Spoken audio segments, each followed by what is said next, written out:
The bids are in, the gavel has dropped. Ladies and gentlemen, here at WineBid, we are finally hammered. That's right, this is WineBid's podcast dedicated to all things wine auction, wine retail, wine value, and just wine. I, of course, am Jeff McGurn. I work here on WineBid's marketing team. With me, as always, is our wine expert, Paul Walker. And you'll notice I have a different background. I actually was on vacation. I was supposed to be back home, but I got stuck here. So now I'm always doing it remotely, but now I'm doing it even more remotely. And of course, this is our wine auction recap. So welcome, Paul, back. What a crazy week we had at auction this week. There is a tremendous amount of stuff to talk about. Let's start with some of our high bidders. There's one bottle I know we're going to spend a lot of time on, but I'm going to wait a little bit to get to that. You know, the ones that had a lot of bids this week, we had some interesting German wine, that Hofgut Volkstein Fettnacher. I'm not even going to finish that. That's a tricky one.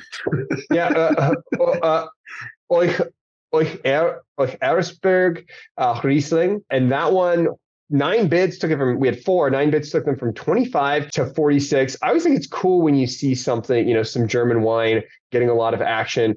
I love German wine, and I think there's tremendous value in there. Of course, there won't be tremendous value if everyone keeps bidding on German wine that I also want. So a part of me doesn't want to talk about German wine on the podcast, but I think we probably should. What's your take on? What's your take on? Yeah, the first thing that struck me was not just number of bids, but also the release date, right? It's 2021 vintage. So yes. It's not some kind of like 10, 20, 30-year-old wine. It's a new release, or fairly new release, maybe within a year. And that's interesting. Producers, I'm going to guess it's rarity of the producer. I don't know this producer. First of all, I'm not a wine expert, so you're wrong there, Jeff. Second of all, agree to disagree. I'm not familiar with most German wines, I should say, because a lot of the wines we see are a lot of the same producers, week in, week out. And so I don't recall, and I love saying this, we'll never see this wine again. It's extremely rare. It never comes up. I'm just going to say that every time. But no, right? If you look at this producer, Falkenstein, like we've seen prior vintages of it, looks like 2020, same AP number 8, it looks like.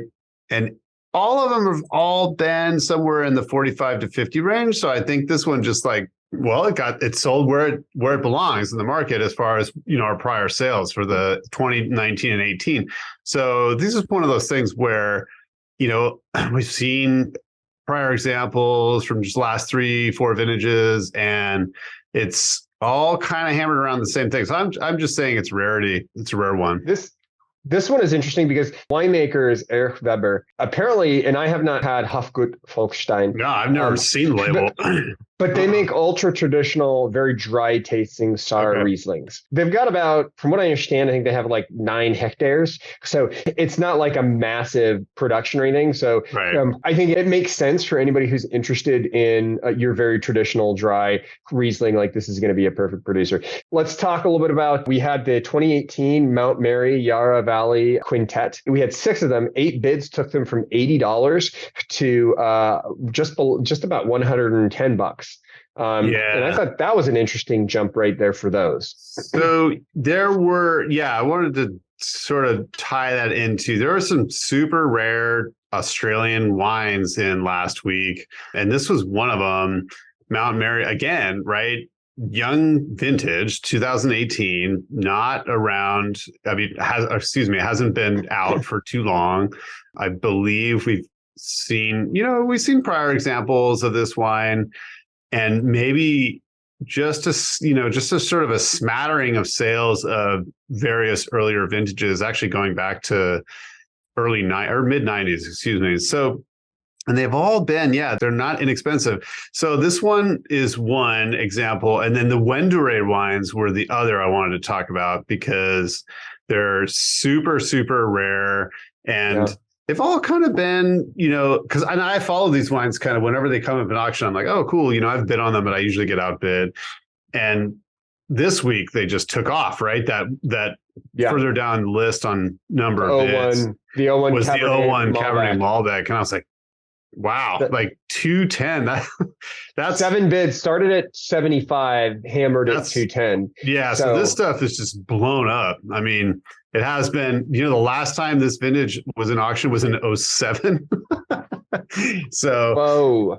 and so, and then back then, like they were all kind of around under $100, but even the other Wendouree wines that we've seen have kind of been floating in that price range. But yeah, I've never seen it go for 210. So, or any of them, I think.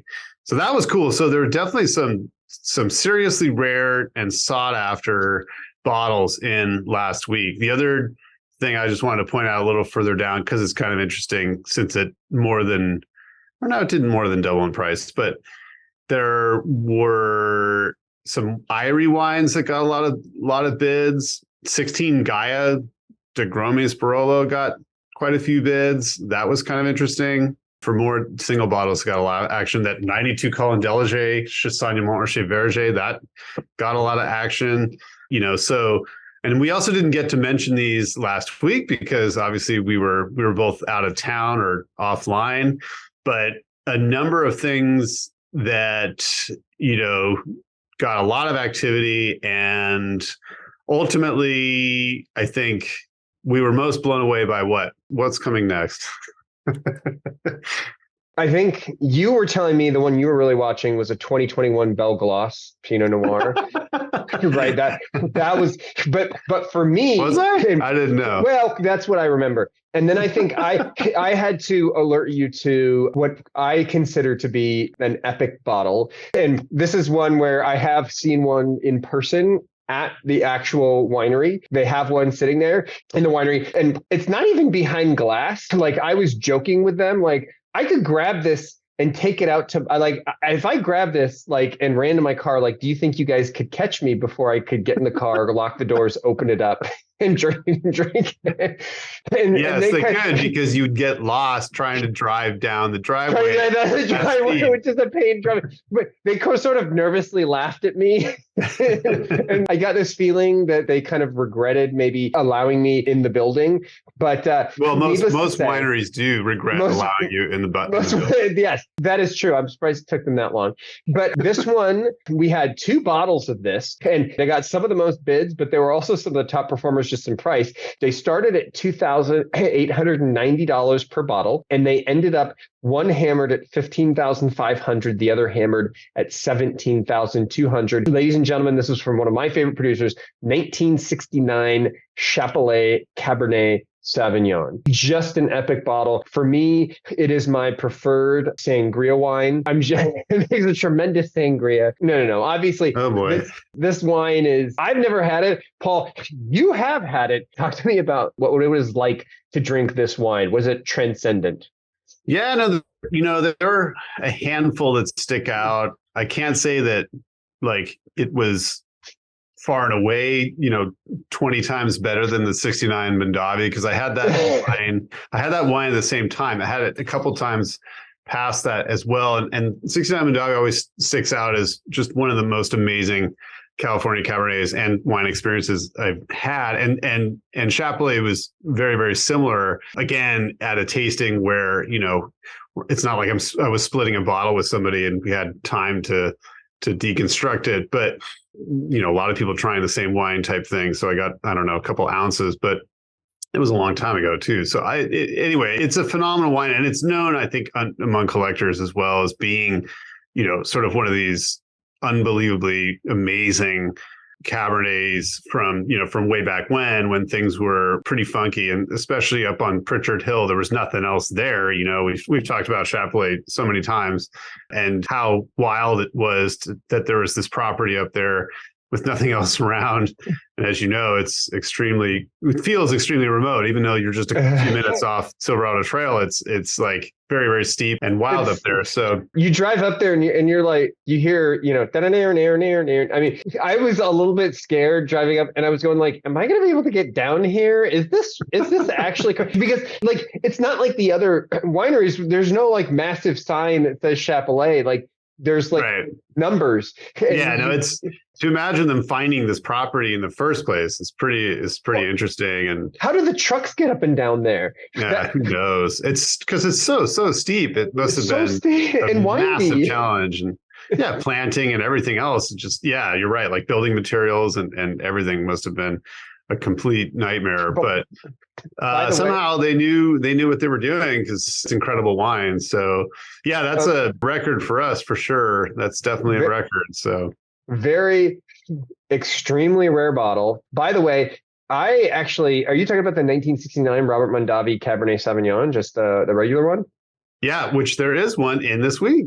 I have one, actually. Oh, really? Yeah, it's incredible. Yeah. It makes the one in current auction look cheap. That's at a 165 reserve. There you go. Could be the next Chapelet. I mean, it's probably not as profound, especially now, I would imagine. But I had that wine not too long ago. I had the Mondavi not too long ago, and it was amazing. It was amazing. So let's finish up a couple of other ones that just had some. Yeah, you know what I was going to say? I meant to mention as well, because I didn't even get really a chance to review all this stuff, but there was some Henschke Hill of Grace in last week also. Yeah, I saw that. Of another, and that's not necessarily a very rare Australian wine. I mean, it's allocated and, limited production and hard to find generally, and I guess mid-80s would count as being hard to find. I mean, compared to 69 Chapelet, it's not the same category, but still it got bid up substantially. And naturally I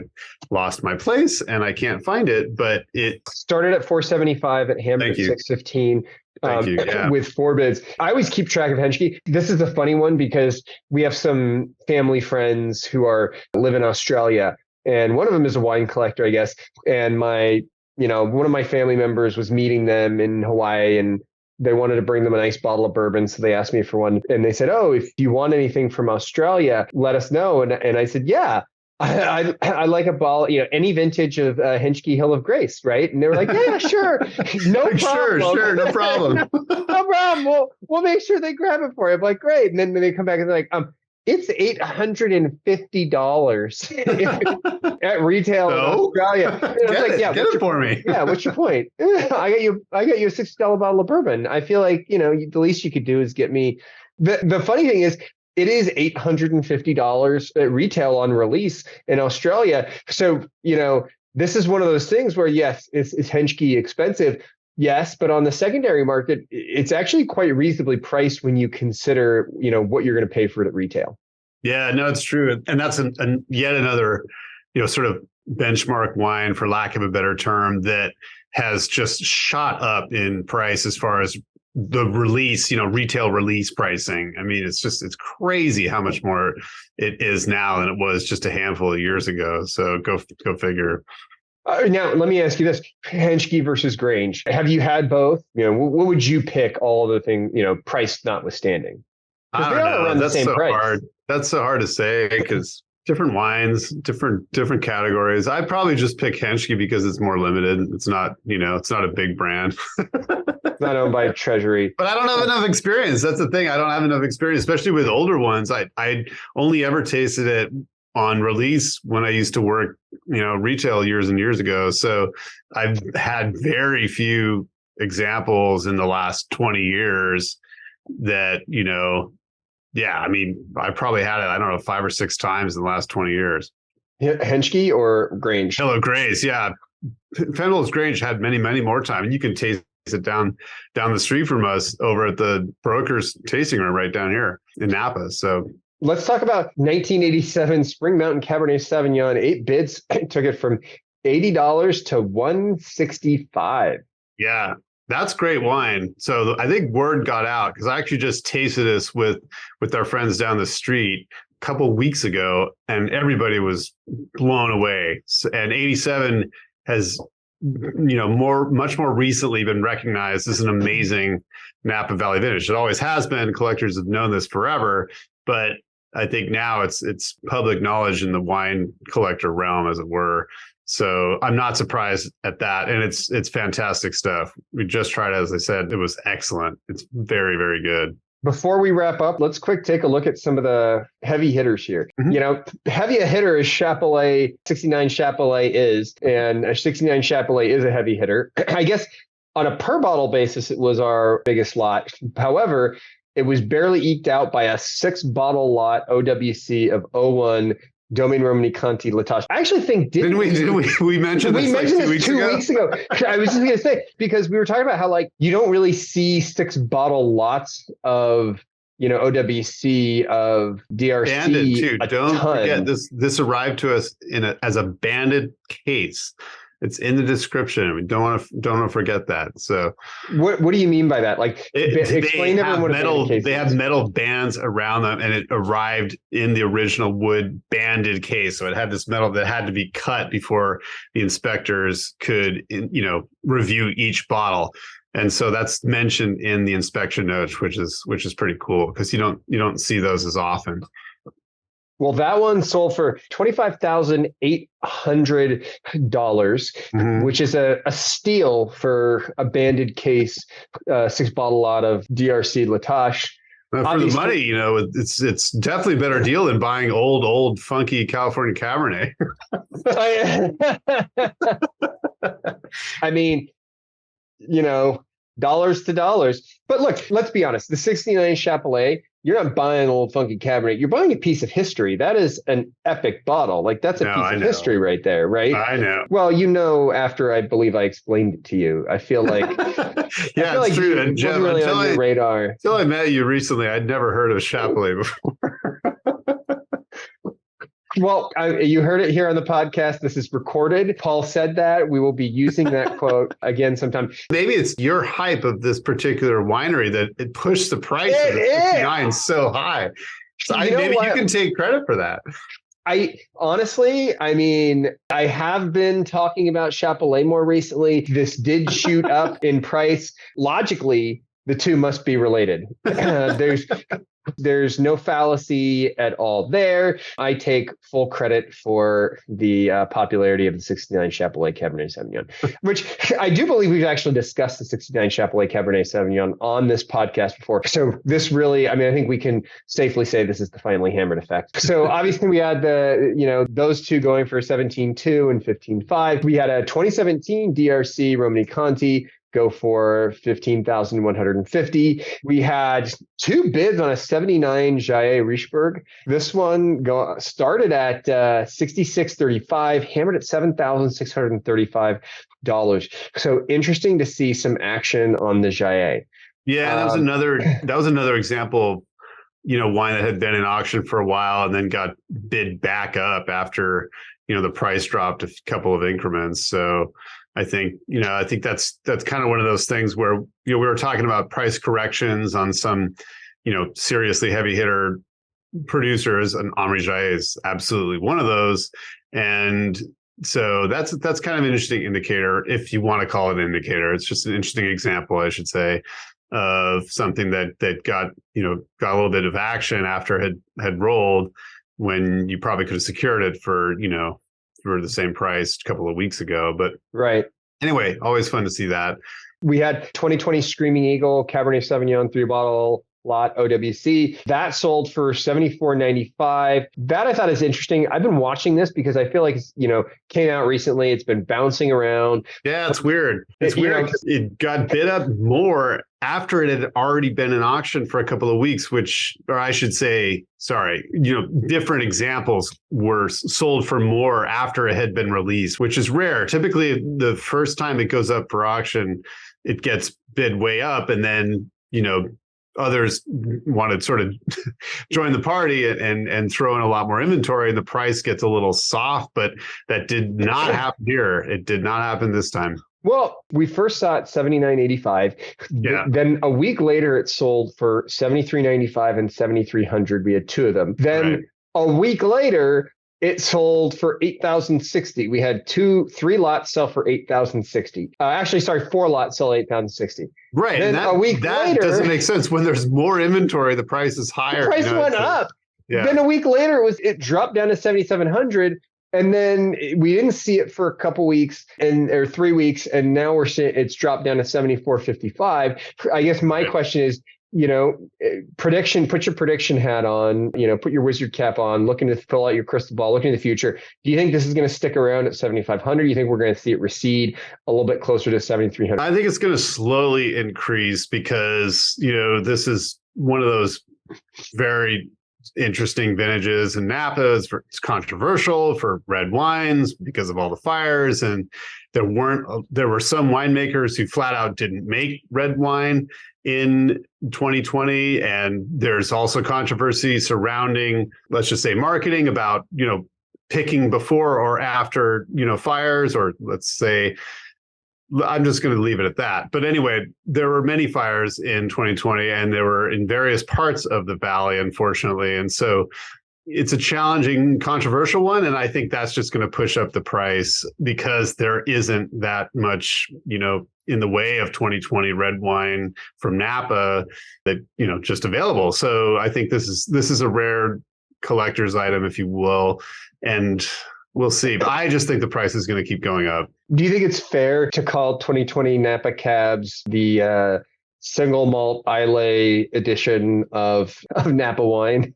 Like, I don't know because I don't know anything about about Scotch and whiskey, so I have no idea. It's a little smoky. I see what you're getting at, but I'm saying. Not going to say that. Okay, folks, he didn't say he disagrees. He just says he's not going to say it. We had a 98 Domaine Romani Conti La Tâche that got 2 bids, took it from 3,800. Actually, they both sold for 3,800. So the 2 bids were on 2 bottles. The one that I thought was super interesting that was a heavy hitter was the 89 Dechem 6 liter. Oh, yeah. Which I thought was really cool. Did we mention this or was this the first time? I think was it we up mentioned the first time last week? No. I think we did mention this because it was the third week in auction. Yeah, so we did mention this. We did mention this is one that I brought up. Remember, I feel like whoever bought that, you paid $34.35, but you probably saved $200, $300 on corkage fees. So I think it's just a tremendous.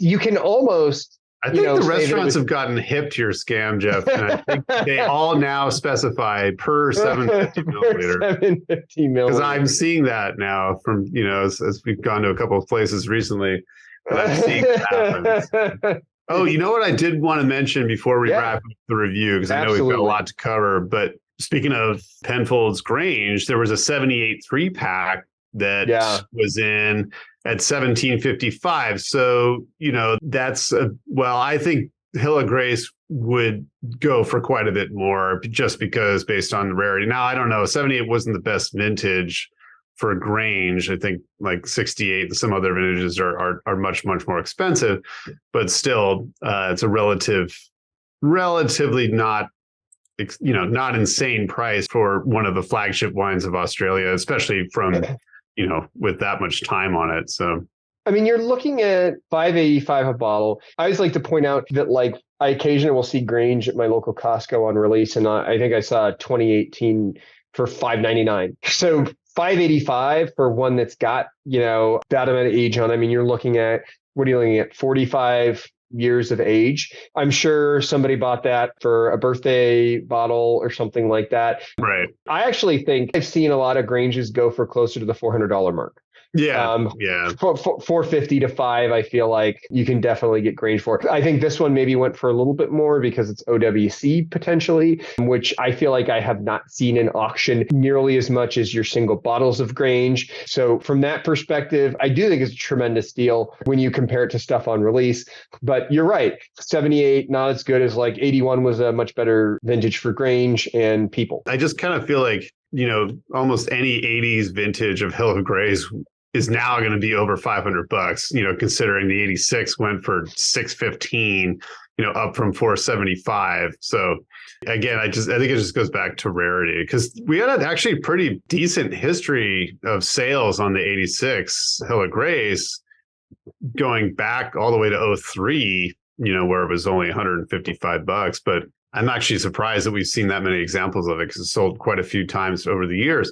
But whereas, an 86 Penfolds Grange, I'm sure we've got many, many, many examples.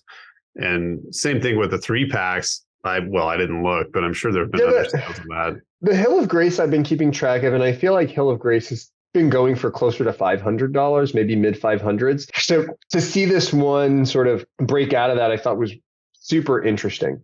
Yeah. One other wine I wanted to mention, I know we got to get going here, but there was and we talk about this producer. It's been kind of an auction darling in the last couple of years. Arnaud Latrichier Chamartin 2016. And this stuff's been all over the place price-wise. But this particular example got multiple bids, and there's been a lot of it in the auction recently. Now, not specifically Latrichier, but this got, 3 bids, I think, up to, $750 up to $950. So that was impressive. Very impressive indeed. And with that, we're going to go ahead and wrap up our auction recap. Thank you for joining us for this auction recap. Stay tuned for our preview of what's coming to auction and some of our picks. For WineBid's Finally Hammered, this has been Jeff McGurn, and with me, of course, has been Paul Walker. Wishing you happy bidding and cheers. Cheers.